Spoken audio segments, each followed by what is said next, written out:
Welcome ladies and gentlemen, today we are going to take a look at the Magicka Warden PvE build for the Summerset chapter.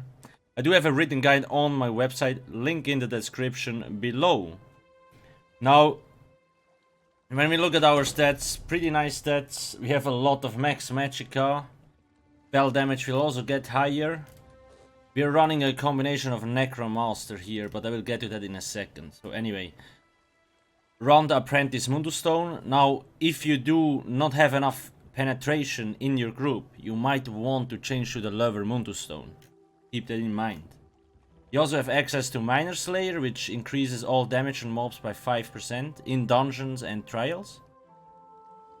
In terms of buff food, you can use the normal max health, max Magicka one. It is enough to sustain on a Warden. If you still have sustain issues, you could run Clockwork Citrus Fillet. Then Essence of Spell Power. This gives us Major Sorcery, Prophecy and restores Magicka. This lasts for 47 seconds. Just keep in mind, we're running the Netch, so we already have access to Major Sorcery. And we have Inner Light here, which gives us access to Major Prophecy. We don't necessarily need those, but I just usually buy them in the guild stores because they last 47 seconds. But like I said, you don't necessarily need the two upper effects. You could use something else there. And next thing, race. Dark Elf is the best choice, followed by a High Elf and a Breton. Now why Dark Elf? Increases your flame damage by 7%, increases your frost and shock damage by 2%. So the Warden actually only has really one ability which deals frost damage, and that's this one, and that's it with this build. But we have the Blockade of Fire, Light Attacks of Fire, then we have a Flame Infused enchant. So that's the thing. So you benefit more from having more fire damage through the Dark Elf passives. On top of that, 3% max Magicka and another 6%, so you get 9% max Magicka. About this, like I said, High Elf is the second best choice and Breton would be the third one, because they also have max Magicka and High Elf has like 4% extra flame damage. If you want, you can be a vampire, gives you 10% more Magicka recovery. Just keep in mind, you take extra fire damage if you're stage 2, 3 or 4. And please, if you're wondering about Fury Crafting in general, Wardens and so on, I do have a Discord link in the description below, and please do not forget to subscribe. Now, when we look at this, the gear setup is still pretty basic. Now here I do have a... I'm running Sound because I'm on a melee setup. Well, I just run Sound because I can go melee. If you cannot go melee, run Vulcan here instead. Necropotence, we run this because we have the bear. While we have a pet active, your max Magicka is increased by 3150, so that's why we have so much max Magicka. Some people don't like the bear, so you can just run another set like Julianos or Siroria. The last set is Master Architect. Now this is nice because it works in combination with the bear. When you activate the bear ultimate, so when you activate the damage tick here, the Guardian's Wrath, 5-piece bonus procs. When you use ultimate ability, you and the closest to allies within 28 meters of you gain Major Slayer for 10 seconds, increasing your damage done to dungeon and trial monsters by 15%. This is really cool. Keep in mind, activate this ultimate only on the front bar, because this set is only active on the front bar and not on the back bar. The back bar, we still use the Maelstrom Inferno stuff to boost our light attack damage. All divines, you could use infused on the big pieces if you would like. Then all magic enchants, here free arcane and with all spell damage. Now technically here you could run 2 arcane, 1 bloodthirsty if you prefer. Bloodthirsty is nice, really nice damage in execute. But for me at the moment I prefer arcane with max Magicka, it's easier to manage resources.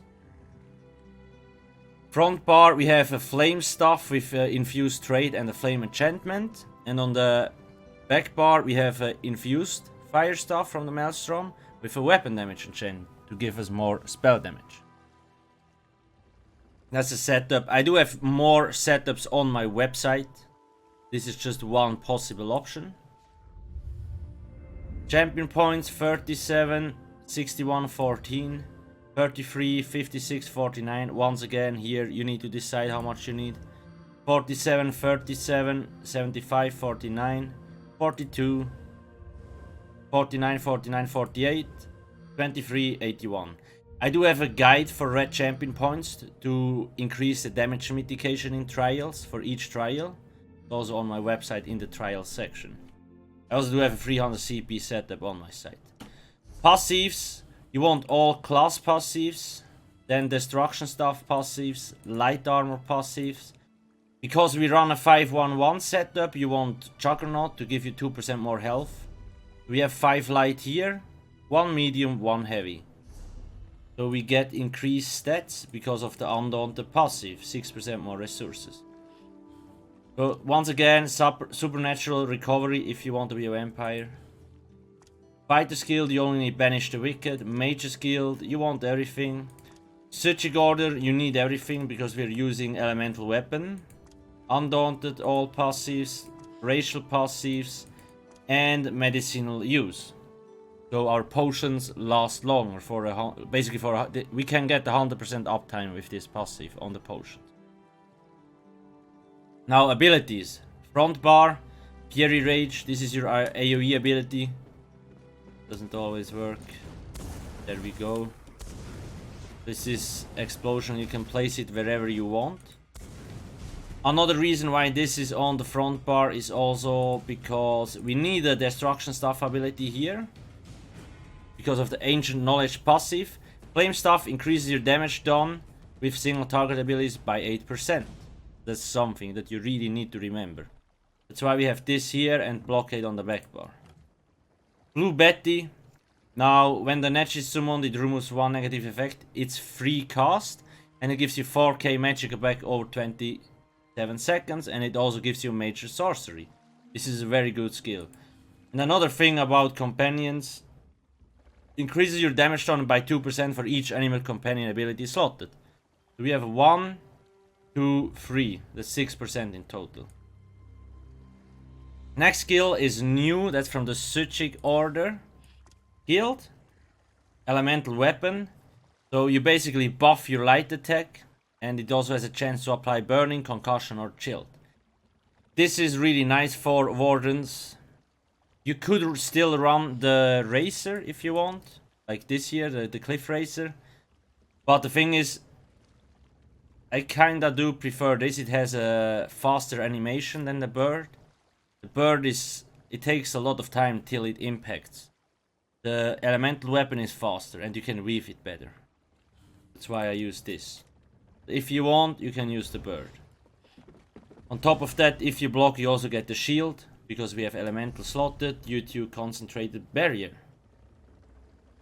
Fetcher Infection. Now this is a damage over time effect. Single target, deals a lot of damage. And every second cast of this ability deals 50% increased damage.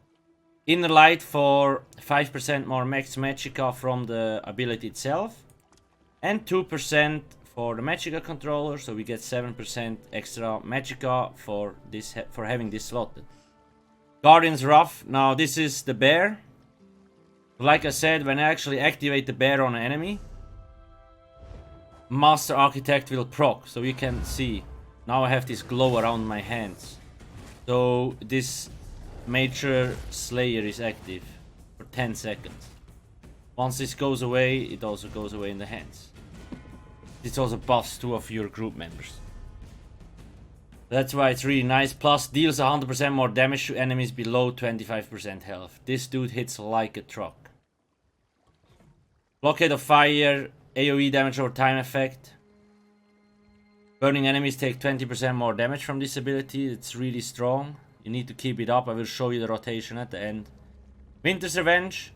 This is also a very strong ability. It scales off max Magicka. So we have a lot of max Magicka, so this will hit hard. And it's a AoE. You can see pretty big. And you can place it pretty far away, which is good. Harness Magicka Shield, just to protect ourselves, so we can bolster incoming damage. Rearming Trap. Now, Only use this if you're a melee setup. I still prefer the trap because it costs stamina, so you can sustain a little bit better. If you're ranged, first off you want to change to Valkyne obviously, and you could use channeled acceleration to give you -4 for 36 seconds. Okay, 2 options. Once again, Inner Light for the max Magicka and the bear ulti. That's it about the setup. There is a lot of good options. This is just one possible setup. Now in terms of rotation, so the rotation is very focused on elemental weapons. So what we do, I will just showcase it slowly to you. You basically apply blockade, light attack, Winter's Revenge, go to the front bar, and then you weave elemental weapon. Few times you apply the Fetcher Infection, weapon swap, light attack, blockade. So when we do this fast, it looks like this.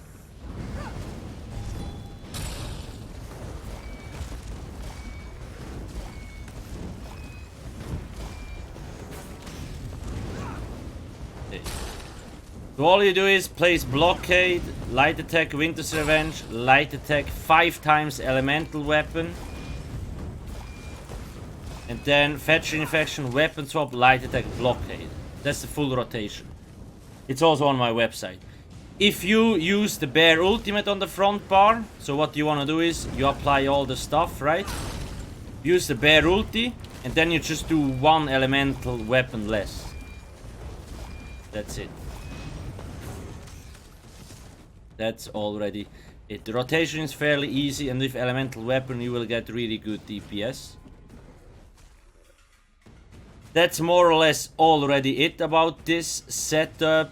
Like I said, the gear setup is pretty old school. The only thing that really changed is elemental weapon. Maybe another thing you might wonder, why do we not use Deep Fissure? It is kind of a DPS loss for some reason. You could use it on trash fights, but once again, don't forget, like, if you want to remove Fury Ring, you need to slot something else here. Because of the destruction stuff passive. Ancient Knowledge. You need to have an ability slotted on the front bar. Anyway, that's it. If you have any questions, ask me in the comment section below. Please do not forget to subscribe and join the Discord server if you have more questions or just want to Furycraft in general about Wardens and so on. And you can also just lurk if you want, just to check what's going on. Thanks for watching and have a nice day. Cheers.